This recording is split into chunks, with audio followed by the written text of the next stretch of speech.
There's a place out there to talk about weird things. This is it. So it was prophesied in the first Grand Theft Auto that San Andreas would be the final destination of the PS2 era lore.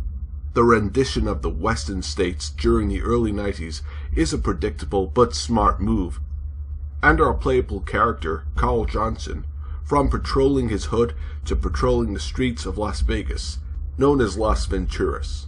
And if his respect level was represented by the Ebola, he would be patient zero because he is truly the original gangster. And all this in the biggest sandbox game yet. Compared to Liberty and Vice, Andreas was impressively huge. From vast oceans you can descend to a mountain you can hike up.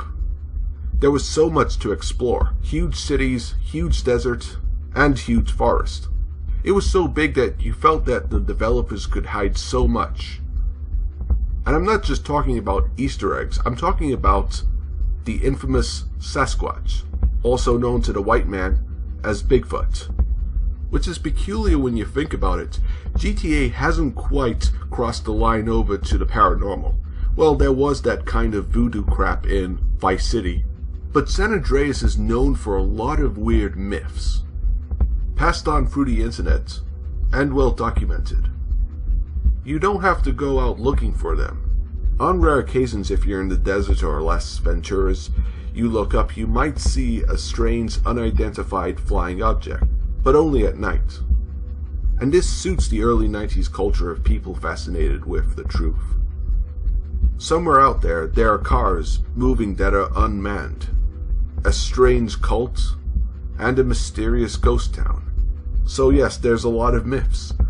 But of course, the big one everyone comes back to is Bigfoot. But where did this begin? Well, no one knows. Or maybe they do, but I just couldn't find it. But possibly the myth was fueled by a picture in the CJ house. What people say is the legendary ape man Bigfoot. And the location where they say you can see the creature, Baco Beyond and Shady Creeks, and also Mount Chiliad.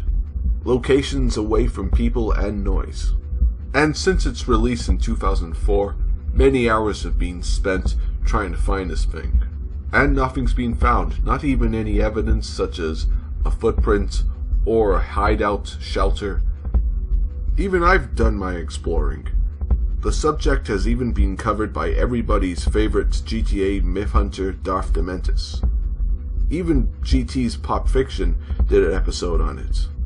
They even detailed about a developer who put Bigfoot in the game, but there was only a 1 in 10 chance at seeing him. It's hard to swallow because, due to how many hours have been played, we probably would have discovered something already. Bringing up Dementius again, he covered the whole Bigfoot thing, and also the Shady Creeks creature. I'll put the link in the description. In the video, he seems to catch something for a moment. It doesn't look like Bigfoot. It looks like Pigsy from Manhunt. It's an achievement, but the type of achievement that asks the WTF questions. I can also say there's been plenty of fake and modified pictures and videos. This video game myth still fascinates us, just like the real myth of Bigfoot. We like to think that there are monsters out there, which is a very human thing, even in our world and the worlds we create. So whether the digital Samsquence gets confirmed or busted, it was still fun. Some myths you just don't want to put to bed.